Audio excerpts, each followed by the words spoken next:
In the vast, enigmatic tapestry of the future, a moment arrived that would forever alter the fabric of faith and power, a moment known as the Age of Apostasy.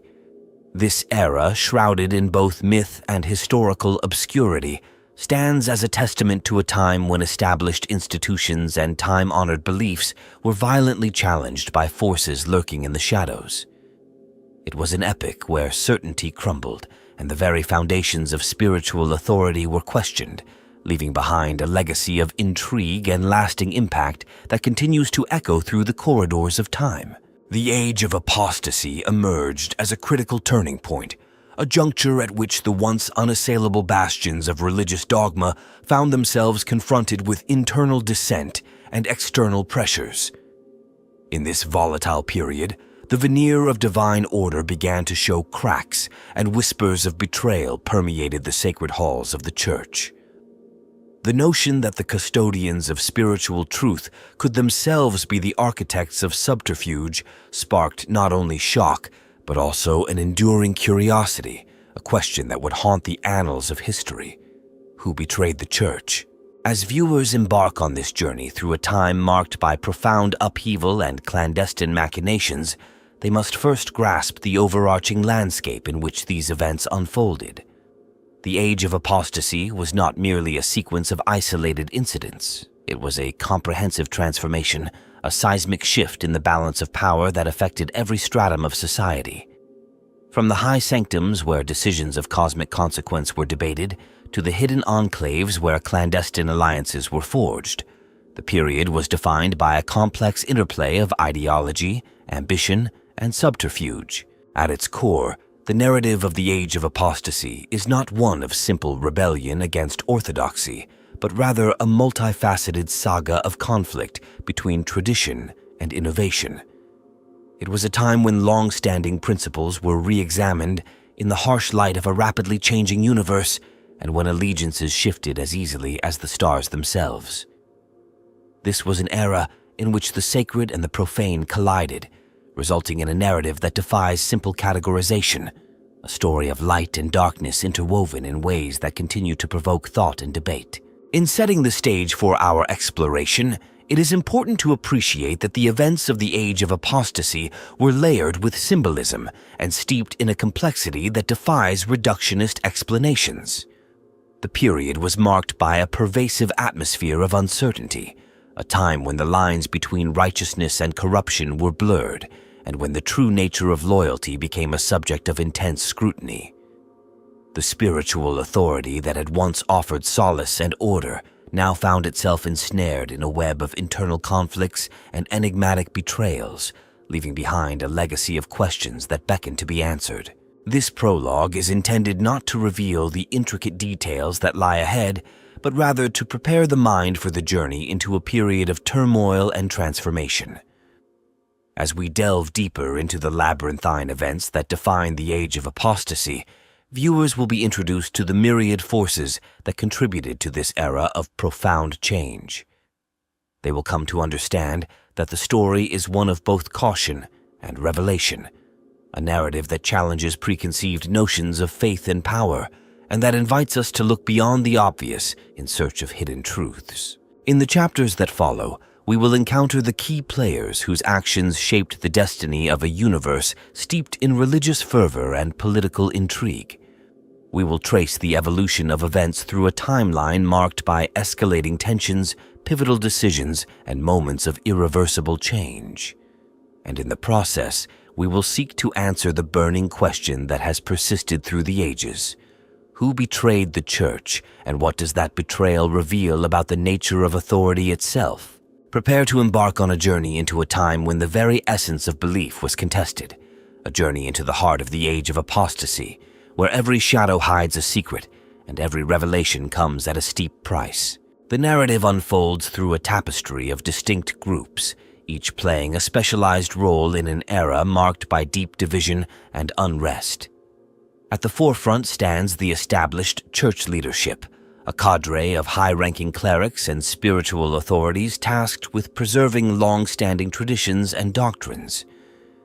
They symbolize the collective weight of centuries of religious practice and serve as the definitive source of guidance for the community. Their influence is manifested in the solemn pronouncements of faith, the administration of sacred rites, and the management of an intricate bureaucracy that governs spiritual life. Alongside this senior hierarchy exists a body of influential advisors and theologians. These individuals, revered for their intellectual rigor and spiritual insight, function as custodians of religious scholarship. They are entrusted with the interpretation of ancient texts, the formulation of theological principles, and the instruction of clerical recruits. Their work provides a foundation upon which the legitimacy of the Church is built, as they offer clarity and continuity amidst evolving spiritual challenges. Their careful articulation of doctrine and disciplined approach to scriptural exegesis lend an air of permanence and stability to an otherwise turbulent period.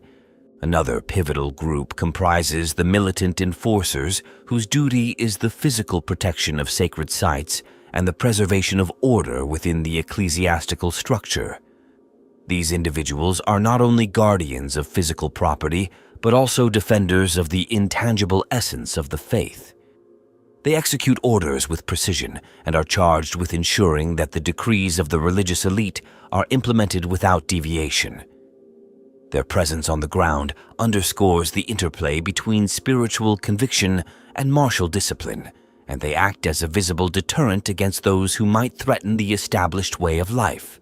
There is also a faction of investigative agents, specialists in uncovering disloyalty and corruption within the Church's ranks. With a mandate to root out any deviation from established norms, these figures operate with an unwavering focus on accountability and purity. Their methods, often shrouded in secrecy, are designed to unearth hidden transgressions and maintain the sanctity of the institution. By acting as the internal corrective mechanism, they ensure that any signs of betrayal or deviation are swiftly identified and contained before they can ripple outward and destabilize the community at large. In contrast to the overt institutional structures, a network of dissidents and reformers quietly coalesces around alternative interpretations of faith.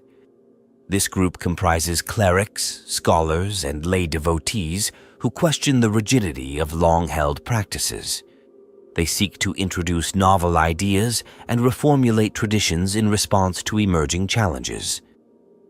Although their voices are initially subdued by the dominant narrative, their presence signifies an undercurrent of discontent and an appetite for change. Their role is not to overthrow the established order outright, but to offer a counterpoint that challenges assumptions and invites introspection within the broader ecclesiastical community. Complementing these internal dynamics are the secular power brokers who maintain a complex relationship with the Church.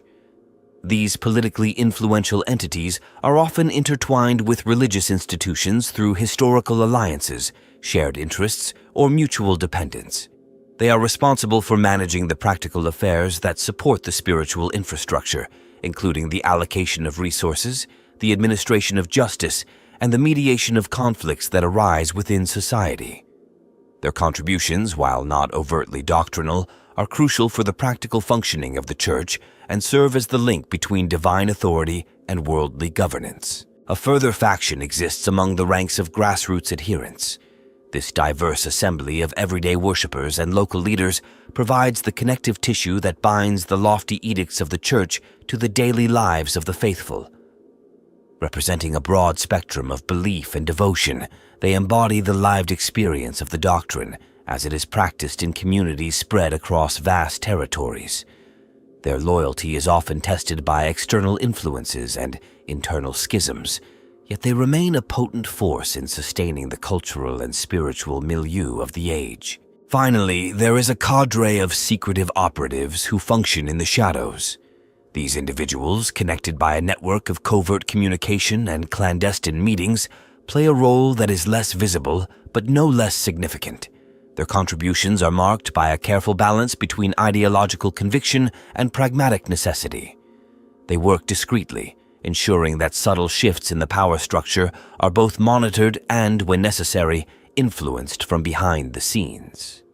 Their actions are rarely publicized, but the impact of their decisions reverberates through the corridors of power, adding an element of uncertainty to an already complex landscape. Collectively, these groups create a multifaceted portrait of an era defined by division and struggle. Each faction, whether acting as a guardian of tradition, a reformer challenging the status quo, or a neutral mediator between conflicting interests, plays a unique role in the unfolding saga. Their interactions, alliances, and rivalries contribute to a dynamic environment where faith is both a guiding light and a source of intense internal debate. By understanding the specialized roles these participants occupy, one gains insight into the intricate web of influences that underpins the events of this critical period, setting the stage for a deeper exploration of the forces that would ultimately redefine the Church and its legacy. In the years preceding the notorious betrayal that shook the foundation of the Church, a confluence of factors set the stage for unprecedented internal conflict.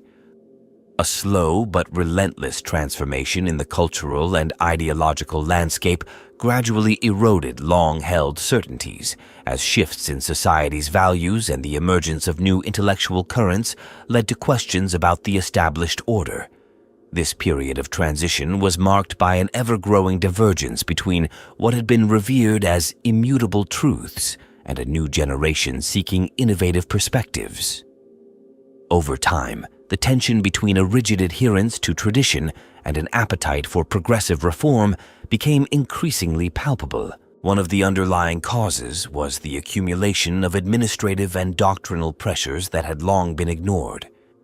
The established leadership, burdened with centuries of accumulated responsibilities, began to experience internal strains that manifested as bureaucratic inertia and an inability to adapt to changing circumstances. The traditional structures, once seen as unassailable bastions of faith and order, were gradually perceived as outdated relics in an age where dynamic responses to emerging challenges were required. This slow decay of institutional agility fostered an environment where alternative viewpoints could take root and flourish. Economic factors also played a significant role in the build-up to this critical moment. As the resources required to maintain the vast network of religious institutions increased, financial strain began to mirror the growing ideological rift.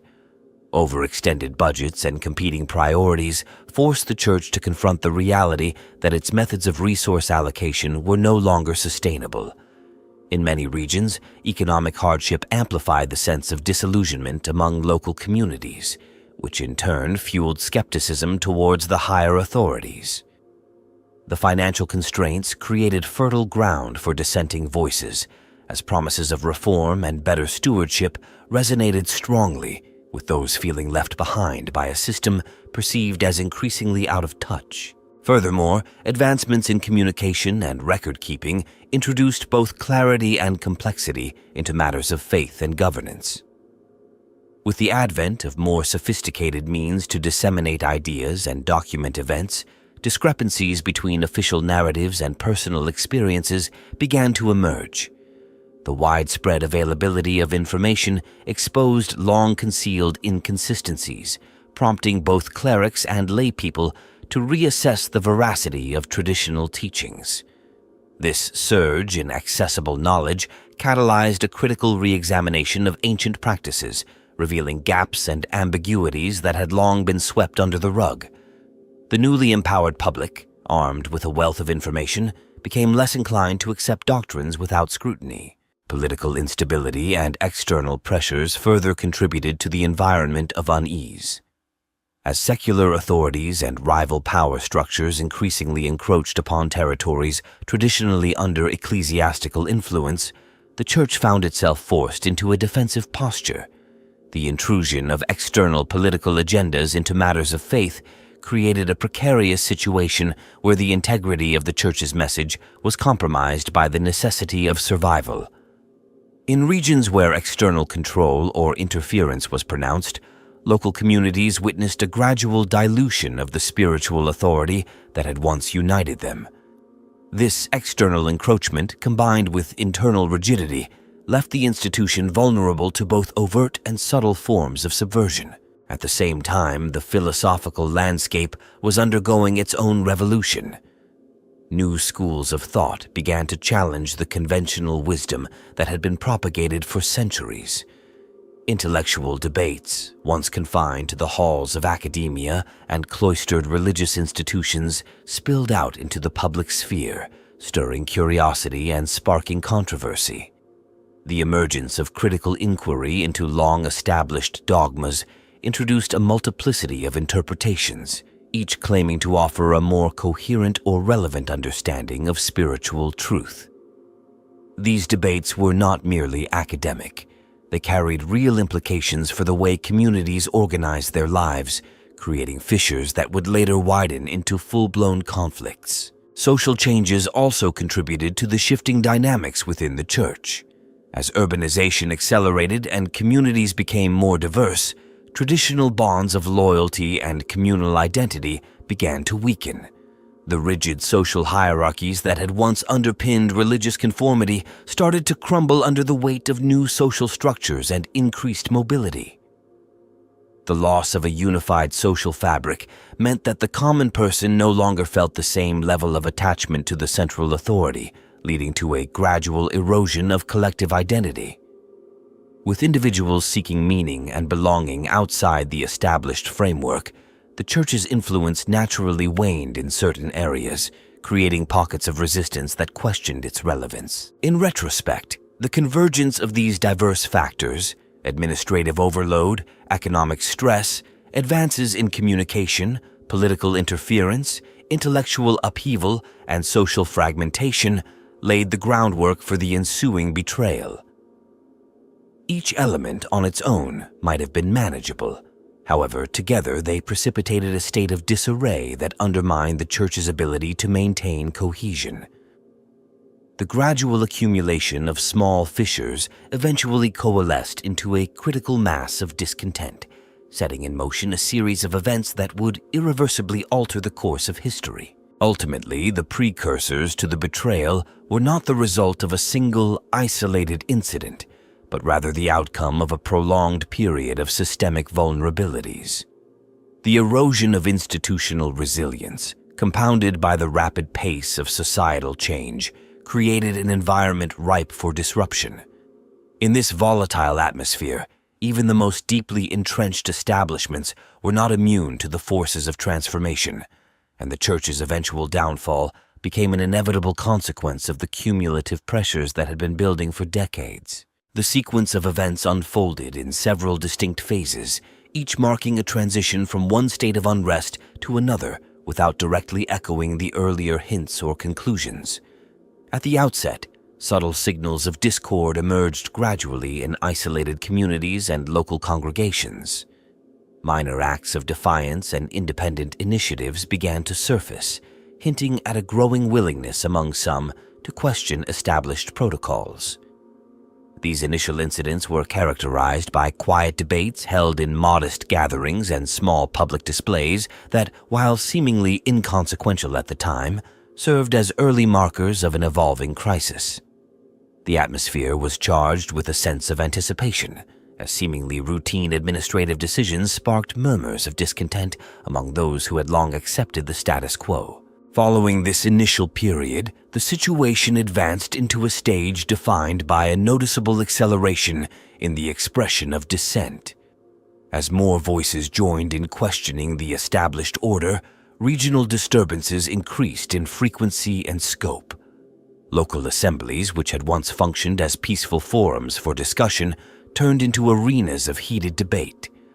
Public proclamations, once rare and carefully regulated, began to proliferate as the once muted opinions found channels for expression. This phase was marked by an expansion of communication networks, enabling the rapid exchange of ideas that contributed to a broader consensus of unease. Rather than isolated outbreaks, these discussions evolved into more organized demonstrations of collective dissatisfaction, with each incident adding to a growing narrative of internal challenge. In the subsequent stage, the momentum of dissent gave rise to a more organized pattern of confrontation.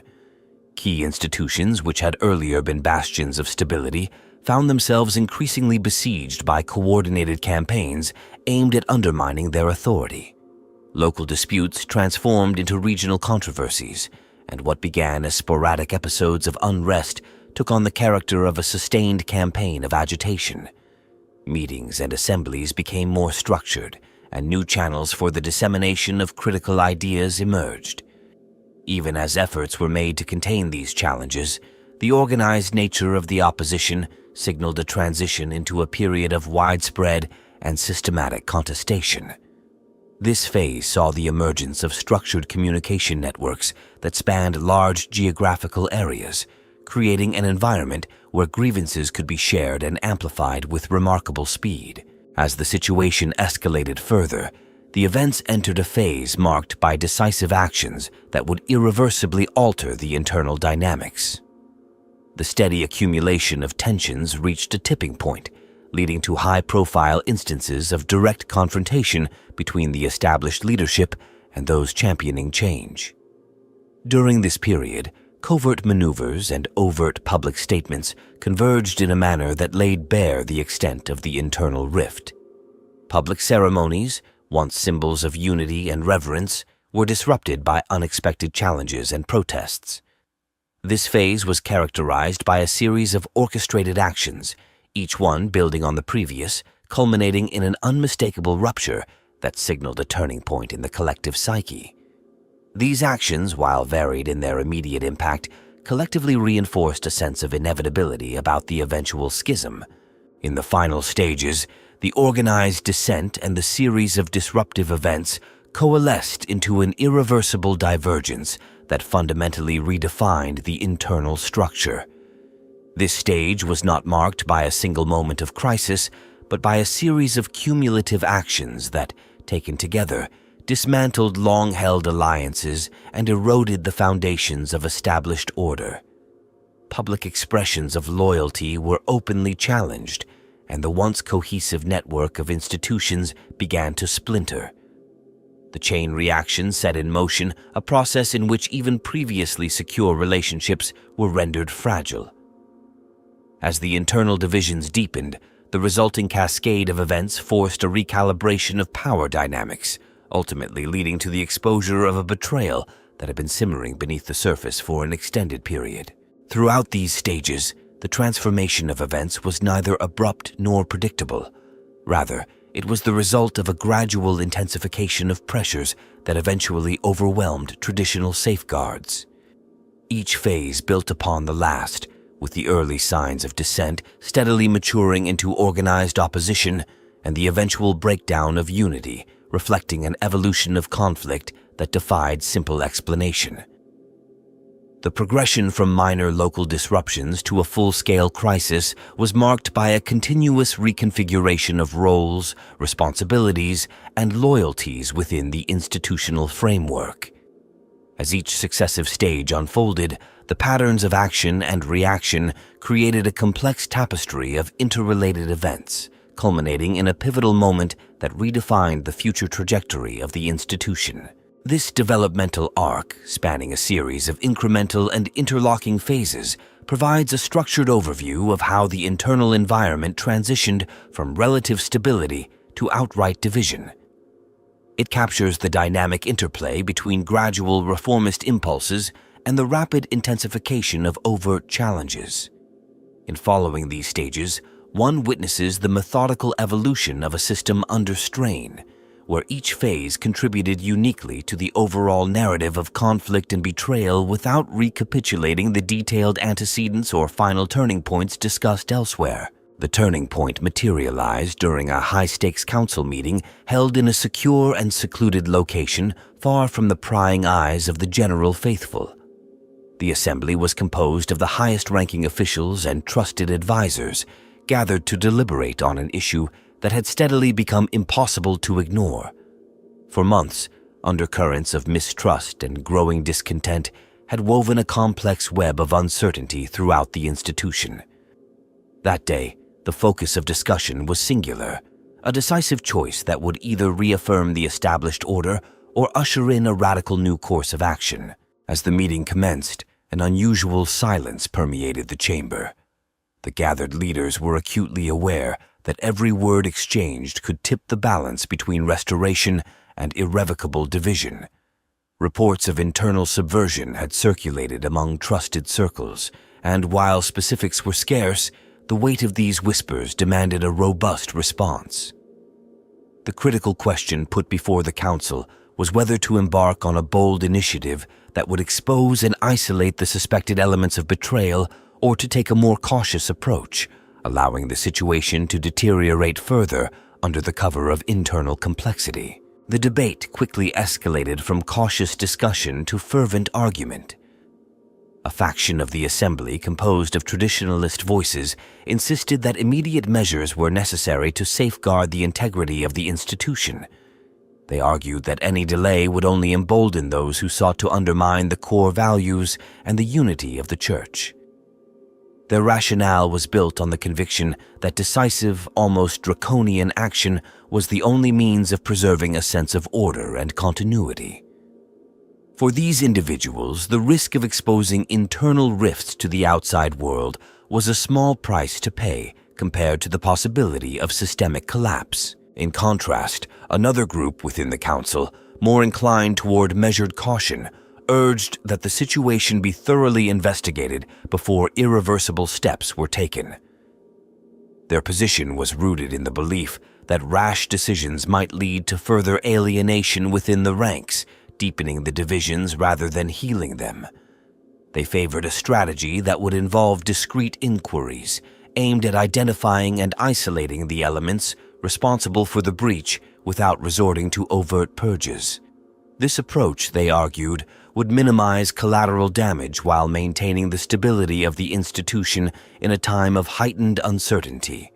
As voices on both sides vied for influence, an unexpected proposal emerged from a respected but previously quiet member of the council. This individual suggested that instead of a binary choice between immediate, sweeping action and slow, cautious investigation, the assembly should consider a hybrid strategy, a course that would initiate a series of controlled measures designed to contain the suspected betrayal while simultaneously launching a covert, internal review of all pertinent activities. The proposal outlined a multi-layered plan. First, a temporary suspension of certain privileges and positions that could be exploited by traitorous elements. Second, the establishment of a confidential task force entrusted with gathering indisputable evidence of wrongdoing. And finally, the formulation of an internal tribunal that could pass judgment without igniting a full-scale public scandal. The room fell into a contemplative hush as the council members absorbed the nuances of this suggestion. It was a moment of clarity amid the tension, a clear signal that the institution might yet have the capacity to mend itself through a balance of firmness and discretion. The hybrid approach was innovative in that it sought to address the immediate threat without sacrificing the long-term stability of the Church. It acknowledged that while certain actions were necessary to counteract the betrayal, the integrity of the institution could only be preserved if the measures taken did not alienate loyal members or provoke external upheaval. After lengthy deliberations marked by both impassioned rhetoric and meticulous scrutiny of potential outcomes, the council reached an unprecedented consensus. In a carefully measured vote, the hybrid strategy was adopted as the official course of action. This decision, taken in a moment that would forever be etched into the annals of history, represented a fundamental shift in the institution's approach to internal threats. It was not simply an act of reaction, but a premeditated and calculated step toward reasserting control while preserving the sanctity of the Church's core mission. In the wake of the decision, a dedicated task force was quickly assembled. Operating under the strictest confidentiality, this group was charged with the arduous task of combing through layers of administrative records, personal correspondences, and clandestine communications. Their mandate was clear: identify the individuals and networks responsible for the subversion and establish an unassailable case that could justify the unprecedented measures being taken. The formation of this group signaled an unequivocal commitment to uncovering the betrayal, regardless of the potential fallout. The Council's decision marked a pivotal juncture, a moment when the institution chose not only to confront the internal discord head-on, but also to redefine its operational paradigms for the future. The measures that followed were implemented swiftly and decisively, setting in motion a chain of events that would transform the church's structure and, in many ways, determine the trajectory of its long-term legacy. The bold move was both a defensive maneuver and a clarion call for reform, a clear statement that the time for complacency had ended. In retrospect, this critical decision stands as the fulcrum upon which the subsequent evolution of the institution pivoted. It was an action that encapsulated the dual necessity of immediate intervention and strategic foresight, illustrating that even in the midst of deep-seated betrayal, there exists the possibility of renewal through deliberate and courageous choices. In the immediate wake of the critical decision, the broader universe felt a profound and rapid reconfiguration of power and belief. The reverberations of the betrayal echoed far beyond the sacred halls, seeping into the everyday lives of countless beings and transforming the socio-political landscape in ways that were both visible and deeply subtle. Institutions once deemed inviolable were forced to reckon with a new reality where loyalty and authority became fluid concepts. This sudden shift led to an abrupt loss of confidence in long-held allegiances, with entire regions witnessing a dramatic realignment of loyalties that upended traditional hierarchies. Across numerous territories, the impact was palpable in the sudden vacuum of leadership. The trusted figures who had long served as the bridge between the divine and the mundane were now seen in a starkly different light. Communities that once relied on the certainty of spiritual guidance found themselves grappling with uncertainty, their collective identity shaken by the revelation of betrayal from within. As faith in the established order eroded, many turned to alternative sources of guidance, seeking solace in emerging philosophies or charismatic local leaders who promised a more authentic connection to long-forgotten traditions. This rapid fragmentation of centralized control catalyzed the formation of smaller, more agile collectives that pursued reform and self-governance, challenging the hegemony of the once unified church. The immediate ripple effects extended into the economic and administrative spheres as well. With the established mechanisms of resource distribution and financial management suddenly in disarray, regions that had enjoyed relative prosperity began to experience shortages and bureaucratic paralysis. The intricate networks that once supported a vast spiritual and social order were now under intense scrutiny, with every misstep magnified as evidence of systemic failure. Merchants and local administrators alike found themselves navigating a new economic landscape defined by rapid shifts in demand and supply, as traditional trade routes and support systems were disrupted by the ensuing crisis. The breakdown of established financial channels forced communities to adopt more localized, self-reliant models of economic organization, further accelerating the decentralization of power. Cultural and social institutions also underwent immediate transformation. The betrayal sparked a collective introspection among those who had long been passive recipients of doctrine. Art, literature, and public discourse were suddenly infused with a sense of urgency, as creators and thinkers grappled with the implications of a once unified belief system now fractured by internal strife. Public celebrations and ritual observances, which had once been moments of communal reaffirmation, turned into somber reflections on the loss of collective trust. This shift in cultural expression was not merely a reaction to the crisis, but served as an engine for further change, inspiring a wave of innovative practices and interpretations that challenged conventional wisdom and reimagined the role of faith in a rapidly evolving universe. In the realm of governance, the fallout from the betrayal triggered immediate reforms in how power was exercised and legitimized. Centralized decision-making gave way to more distributed forms of authority, as local leaders and independent councils began to assert their autonomy in response to the vacuum left by discredited institutions. This newfound decentralization was accompanied by a surge in legal and administrative experimentation, as communities attempted to craft alternative frameworks for maintaining order and justice in an environment where traditional norms no longer held sway. The reorganization of governance structures was both a defensive reaction and a proactive reimagining of power, reflecting a collective determination to forge systems that were resilient in the face of internal betrayal. Militarily, the crisis introduced a period of rapid realignment among defensive and security forces. Units that had previously operated under the unified banner of the Church found themselves torn between orders and allegiances. The breakdown in centralized command led to a series of localized skirmishes and strategic maneuvers as various factions scrambled to secure critical positions and resources.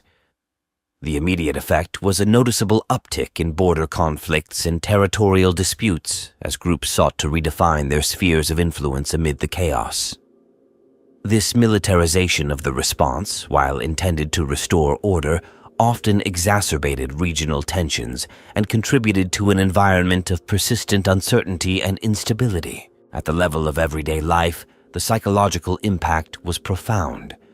The sudden exposure of betrayal within an institution once synonymous with divine protection left many individuals feeling isolated and vulnerable.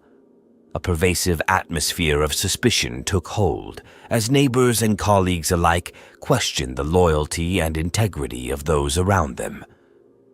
Social rituals that had long provided comfort and a sense of continuity were reinterpreted through the lens of loss, and communities found themselves working to rebuild trust on the fragile foundation of mutual necessity rather than shared belief.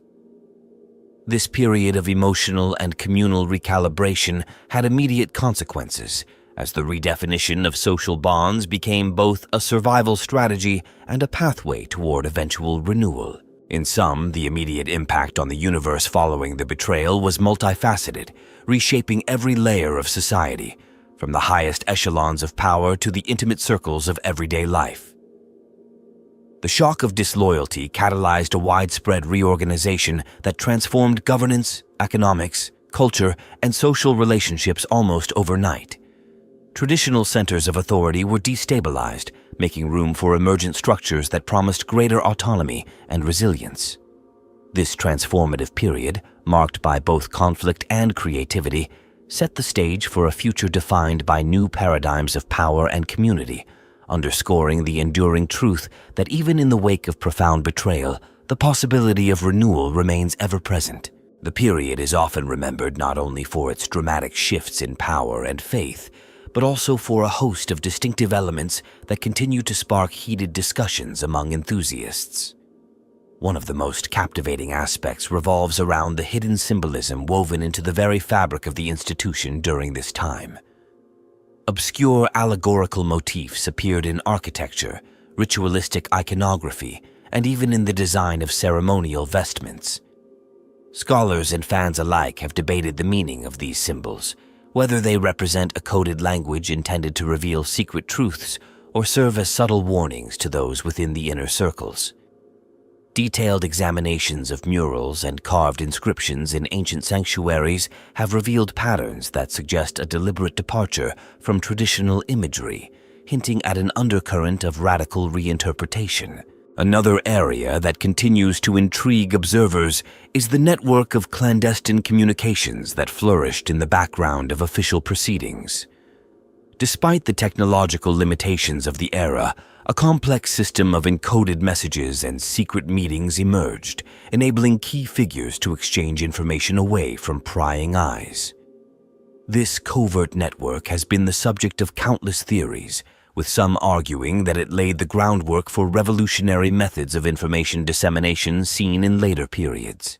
The use of hidden compartments in meeting places, the employment of esoteric symbols in written correspondence, and the creation of labyrinthine pathways beneath sacred edifices all point to a sophisticated understanding of secrecy that was unprecedented in previous ages. A further point of fascination is the role of unconventional advisors and mystics, whose influence was felt in whispers and half-forgotten traditions rather than in the grand narratives of official records.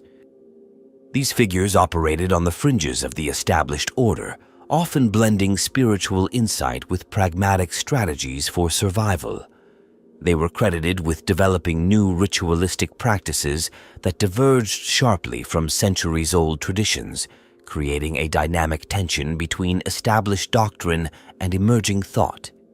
Their existence challenges the conventional dichotomy of orthodox versus heretical and invites a re-examination of how faith and pragmatism intersected during times of profound uncertainty. Fans also engage in spirited debates about the interplay between emerging technologies and ancient wisdom during this transformative era. There is a persistent narrative that hints at the early integration of innovative methods into religious practices. The introduction of advanced record-keeping systems and novel means of architectural engineering not only facilitated the expansion of the Church's influence, but also provided tools that could be repurposed for covert activities. For instance, some argue that certain devices, designed to preserve sacred texts and monitor internal communications, were later adapted to serve purposes that challenged the authority of the ruling class. This blend of technological advancement with spiritual tradition remains a subject of intense scrutiny, with many suggesting that it was the precursor to later shifts in how information and power were managed. Unique rituals and ceremonies that emerged during this tumultuous time also capture the imagination of many. There are accounts of elaborate rites that incorporated elements of both ancient lore and contemporary innovation, often held in hidden locations far from the public eye. These ceremonies were said to involve intricate processions, symbolic gestures, and the invocation of arcane powers that blurred the lines between superstition and proto-scientific inquiry. The performance of these rites, occasionally documented in fragmented texts and oral traditions, has given rise to a multitude of interpretations. Some view them as earnest attempts at spiritual renewal, while others see them as deliberate acts of subversion aimed at challenging established hierarchies. The ambiguity surrounding these events continues to fuel passionate discussions and inspires creative reinterpretations in modern retellings of the age. Equally compelling is the evolution of art and literature during this era. The betrayal and subsequent upheaval acted as a catalyst for a wave of creative expression that broke away from classical conventions.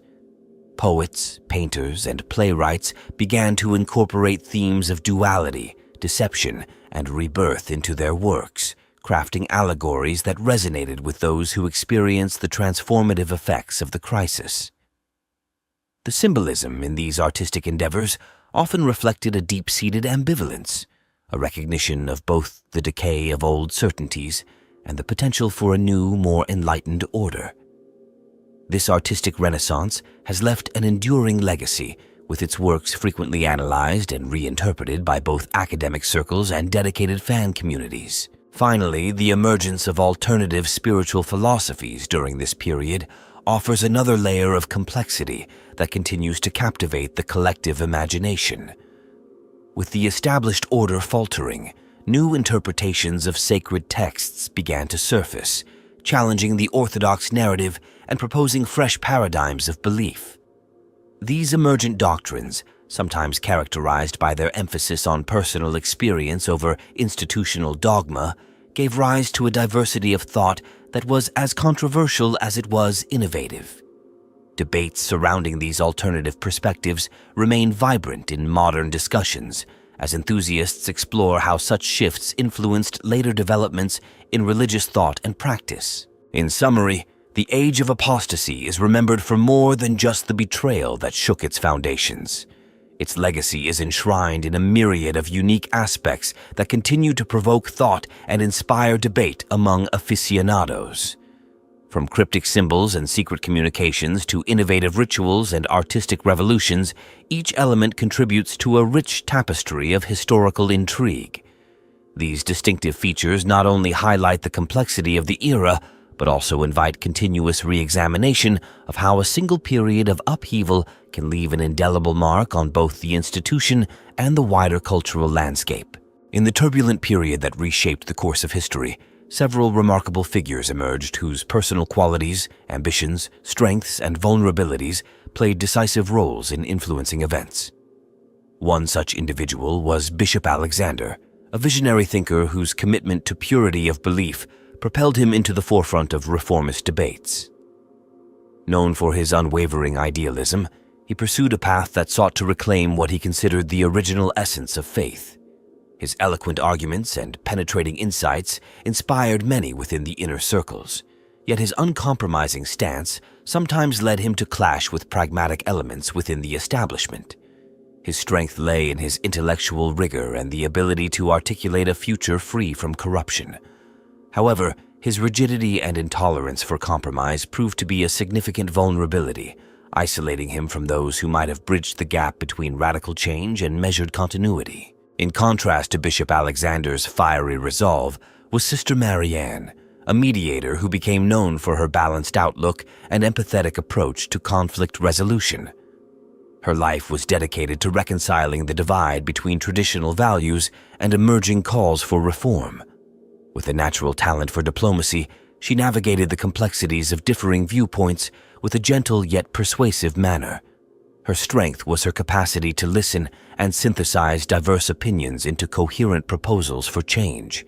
Yet her deep-seated need for harmony occasionally rendered her indecisive when rapid action was demanded, and her reluctance to take bold stances sometimes undermined the momentum required to implement substantial reforms. Her legacy, however, remains a testament to the power of compassion and understanding in times of great upheaval.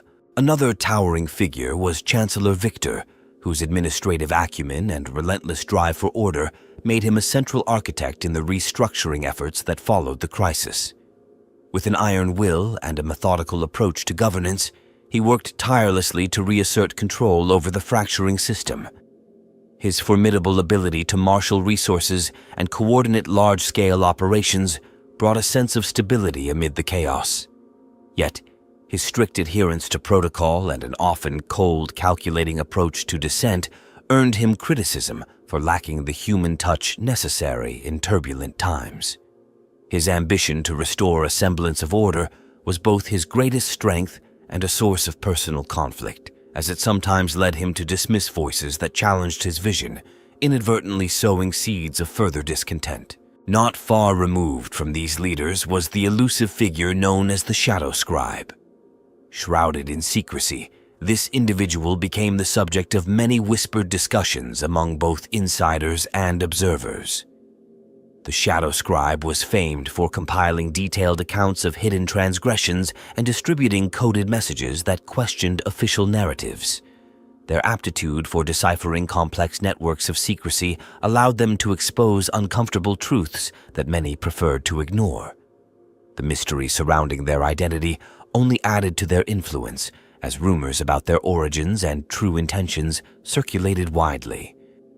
Yet, this very mystery also constituted their greatest weakness, rendering their work susceptible to misinterpretation and manipulation by those with agendas of their own. The ambiguity of the Shadow Scribe's role left a legacy of unresolved questions and ongoing debates within scholarly and fan communities alike. Among the more charismatic figures was the Herald of Renewal, whose powerful rhetoric and infectious energy galvanized large segments of the populace. With an almost magnetic presence, he was able to distill the complex emotions of a fractured community into a compelling vision for a transformed future. His speeches, brimming with passion and a call for collective awakening, resonated deeply with those disillusioned by the decay of established norms. His strength was his ability to evoke hope and mobilize support through sheer force of personality, yet his idealism often bordered on impracticality. His visionary proposals, while stirring the hearts of many, sometimes lacked the concrete strategies needed to navigate the treacherous realities of a divided society, leaving his initiatives vulnerable to exploitation by opportunists. A contrasting and equally influential persona was the relentless Inquisitor Helena. Tasked with enforcing doctrinal purity, she operated with a fierce dedication that struck fear into the hearts of those suspected of disloyalty. Her unyielding pursuit of accountability was marked by a precision that left little room for error, and her reputation for uncovering even the smallest deviations from accepted practice was well known. Her strength resided in her unwavering commitment and the analytical prowess with which she approached each case. However, this same commitment manifested as an unbending rigidity that often blinded her to the complexities of human fallibility. Her methods, while effective in purging dissent, sometimes resulted in collateral damage that deepened divisions and eroded trust, thereby highlighting the delicate balance between justice and mercy. Lastly, the narrative of this age is indelibly marked by the figure of the Liberator, a former insider whose dramatic break from tradition became emblematic of the era's transformative spirit. His journey from a loyal servant of the institution to a vocal critic was driven by a profound personal disillusionment with the systemic corruption he witnessed. The Liberator's charm and ability to connect with those who felt marginalized made him a rallying point for reform. His strength lay in his authenticity and the raw emotion with which he challenged established authority, drawing widespread admiration from those yearning for genuine change. Yet, his impassioned dissent was not without its pitfalls. His radical stances sometimes alienated potential allies and painted him as a divisive figure in the eyes of the traditional establishment. His legacy, fraught with both triumph and tragedy, remains a powerful reminder of the complex interplay between personal conviction and institutional loyalty. Each of these figures contributed uniquely to an era defined by crisis and transformation. Their distinctive qualities, the uncompromising intellect of Bishop Alexander, the empathetic balance of Sister Marianne, the disciplined resolve of Chancellor Victor, the secretive cunning of the Shadow Scribe, the impassioned inspiration of the Herald of Renewal, the methodical severity of Inquisitor Helena, and the transformative audacity of the Liberator, collectively encapsulate the multifaceted nature of leadership in a time of profound change. Their individual strengths and weaknesses not only shaped the trajectory of events, but also continue to serve as focal points for ongoing discussions and debates among scholars and enthusiasts, each interpretation adding another layer to the enduring mystery of who ultimately betrayed the Church. Numerous unanswered questions and speculative theories continue to swirl around this epic, drawing intense scrutiny and debate among scholars, enthusiasts, and casual observers alike. One of the most debated mysteries concerns the true architect behind the betrayal. Despite extensive analysis of archival fragments and scattered eyewitness accounts, there remains no definitive identification of the mastermind or masterminds responsible for undermining the Church from within. Some contend that a singular, highly influential figure manipulated events behind a facade of loyalty, while others argue that the betrayal was a collective act, a gradual erosion of commitment by several individuals whose cumulative actions resulted in the ultimate collapse of trust. The absence of irrefutable evidence fuels a persistent schism between those who favor a concentrated conspiracy and those who view the crisis as an inevitable outcome of long-standing institutional decay. Another area ripe for speculation involves the potential influence of external entities on internal dissent. Some theories propose that the crisis was not solely a product of internal betrayal, but was significantly exacerbated by covert interactions with rival political factions or emerging economic powers. This perspective suggests that subtle manipulations from outside forces may have intensified existing fractures, accelerating the breakdown of the Church's unity. Advocates of this view point to anomalous shifts in resource allocation and unexplained changes in policy direction as potential indicators of outside interference. Although such claims remain contentious and difficult to prove definitively, they have spurred a host of alternative historical reconstructions that challenge the traditional narrative of purely internal betrayal. Equally compelling are the debates surrounding the encrypted communications and clandestine correspondences that surfaced during the era. A series of enigmatic documents, riddled with coded language and ambiguous symbolism, has long been cited as potential evidence of secret cabals operating behind the scenes. The content of these messages, their true authors, and even their authenticity are all matters of ongoing dispute. Some researchers argue that the coded language reveals a premeditated plot, while others contend that these documents are either forgeries or the misinterpretation of benign exchanges. The inability to conclusively decode or verify these communications has not only deepened the mystery, but also given rise to a variety of conjectures regarding their intended purpose and ultimate significance. A further point of contention centers on the chronology of events leading up to the pivotal moment of betrayal. Historians have long struggled to reconcile disparate accounts of the timeline, with some sources suggesting that a single explosive event catalyzed the schism, and others indicating that the disintegration was the result of a long, drawn-out process of internal decay. The imprecise dating of key incidents complicates efforts to determine causality and the sequence in which critical decisions were made. This temporal ambiguity leaves room for debate about whether the betrayal was a sudden rupture or the culmination of years of simmering tension and gradual disillusionment. The lack of a clearly defined timeline continues to prompt re-evaluations of cause and effect, with each new discovery potentially altering the established narrative. The debate over the ideological foundations of the betrayal further contributes to the enduring enigma.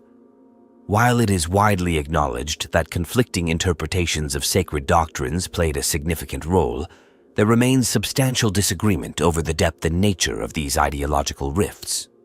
Were the underlying disputes primarily about the correct interpretation of ancient texts and rituals, or did they instead reflect deeper questions about the balance of power, personal autonomy, and institutional control? Some theorists propose that radical reinterpretations of faith, driven by emergent philosophical currents, created an environment ripe for dissent. Others suggest that the core of the conflict was less about theology and more about the consolidation of power and the distribution of resources. The duality of these interpretations continues to inspire passionate debates, with each side presenting evidence that seems to support its preferred understanding. Adding further intrigue is the elusive matter of so-called lost records that some claim contain critical details about the betrayal. Rumors persist of hidden repositories, secret archives that were either deliberately concealed or lost in the chaos, that could potentially hold definitive accounts of the internal machinations at play. Despite numerous expeditions and exhaustive searches, these records have never been conclusively located, and their existence remains a tantalizing yet unproven hypothesis. The prospect of discovering such documents keeps alive the hope that a definitive resolution to the mystery might one day be achieved, while also fueling an endless stream of theories about what they might reveal. Lastly, the broader cultural impact of the unresolved questions has itself become a subject of debate. The persistent ambiguity and open-ended nature of the betrayal have given rise to a vibrant subculture of reinterpretation, where artists, writers, and independent researchers craft their own narratives to fill the gaps left by official accounts. These creative endeavors range from meticulously researched documentaries to speculative fiction that reimagines the era with dramatic flair. In many ways, the enduring mystery has transformed into a living legend, its unresolved aspects serving as a canvas upon which successive generations project their own hopes, fears, and interpretations of authority, loyalty, and the nature of betrayal. In summary, the unresolved questions surrounding this pivotal period continue to challenge conventional wisdom and invite a spectrum of theories that span from concentrated conspiracies to multifaceted systemic failures, from external manipulation to ideological schisms, and from ambiguous records to the tantalizing possibility of hidden archives. Each facet of the mystery not only adds depth to our understanding of the betrayal, but also ensures that the debate remains dynamic, constantly evolving, and endlessly captivating for those who seek to unravel the enigma of who truly betrayed the Church during this turbulent age. The aftermath of that fateful period set in motion a series of transformations that continue to redefine the universe in profound ways. In the decades following the crisis, the ripple effects of betrayal reshaped the way authority and spirituality were understood and practiced, traditional centers of power were forced to relinquish their long-held monopoly over belief and governance, paving the way for a more pluralistic and decentralized order. As new ideologies took root, communities across the cosmos began to embrace local autonomy, with diverse expressions of faith and governance emerging in the void left by the collapse of an old regime. This shift has been both liberating and destabilizing, as it has allowed for greater cultural experimentation while simultaneously complicating efforts to maintain unity across vast territories. Over time, the legacy of the betrayal instigated a reevaluation of the moral and ethical foundations that had once been unchallenged. Intellectual circles and grassroots movements alike embarked on a quest to reconcile ancient traditions with contemporary needs, leading to a renaissance of philosophical inquiry. Scholars and practitioners reinterpreted sacred texts, infusing them with new meanings that resonated with a changing universe. This intellectual ferment has sparked debates that continue to oscillate between preserving cherished rituals and embracing radical reform, ensuring that the discussion remains vibrant and contested. In some regions, this process has catalyzed a revival of mysticism and artistic expression, while in others it has incited fierce debates that threaten to split communities along ideological lines. Political structures, too, have undergone significant reorganization in the wake of the betrayal. Centralized power, once concentrated in the hands of a few, has gradually given way to networks of local councils and assemblies that prioritize accountability and collective decision-making. This dispersion of authority has fostered innovation in governance, encouraging experimental models that seek to balance tradition with the demands of modern life. However, the absence of a unifying authority has also led to fragmented jurisdictions and occasional clashes over jurisdictional boundaries. As rival factions jockey for influence, a new equilibrium is slowly emerging, one characterized by dynamic, if sometimes volatile, alliances that continue to evolve with each generation. The cultural impact of the period has been equally far-reaching. The betrayal catalyzed a reimagining of collective identity, prompting communities to redefine what it meant to belong to a shared tradition. Art, literature, and public performance became the battlegrounds where competing narratives of the past and visions of the future were contested. Iconography that once symbolized unchallenged authority was reinterpreted through the lens of subversion and renewal, and symbols of unity were repurposed to express a desire for liberation from oppressive legacies. In this way, the creative output of the era has become a living archive of its turbulent history, continuously inspiring new generations to question established norms and seek alternative paths forward. Economically, the long-term consequences of the betrayal have been equally transformative. The disintegration of centralized financial systems prompted a widespread shift toward localized economies, with communities developing independent trade networks and resource management strategies. This decentralization has spurred innovation and self-sufficiency, but it has also led to disparities between regions with differing levels of access to resources and expertise. The economic rebalancing has been a double-edged sword, generating both prosperity and persistent inequality that fuels ongoing debates about fairness and redistribution. In this environment, the legacy of past betrayals serves as a constant reminder of the risks inherent in unchecked power and the necessity for vigilance in economic governance. On a spiritual level, the fallout has induced a gradual but unmistakable transformation in the collective psyche. Faith, once a monolithic force anchored in an unquestioned hierarchy, has diversified into a tapestry of beliefs that reflect the varied experiences and aspirations of countless individuals. For some, the betrayal was a catalyst for abandoning old certainties in favor of a more personal, experiential form of spirituality. For others, it reinforced the need to cling to the vestiges of a once unifying tradition. The result is a spiritual landscape marked by both fragmentation and the emergence of new syncretic practices that draw on elements of disparate traditions. This pluralism has enriched the universe with a multiplicity of voices, though it also poses challenges for those seeking to forge common ground in an increasingly heterogeneous environment. Looking to the future, the long-term impact of the betrayal remains a subject of heated speculation and cautious optimism.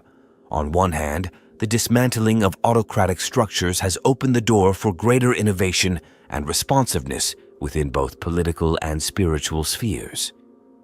The renewed emphasis on local governance and individual agency suggests a future in which communities are better equipped to adapt to changing circumstances and to resist future incursions of centralized control. On the other hand, the very forces that have spurred creative renewal and political decentralization also risk fragmenting the universe into isolated enclaves, each pursuing its own path with little regard for the common good. The challenge lies in striking a balance between preserving the lessons of the past and harnessing the transformative potential of change. Ultimately, the long-term consequences of that epoch-defining betrayal continue to reverberate, shaping not only the immediate fabric of society, but also the broader trajectory of the universe.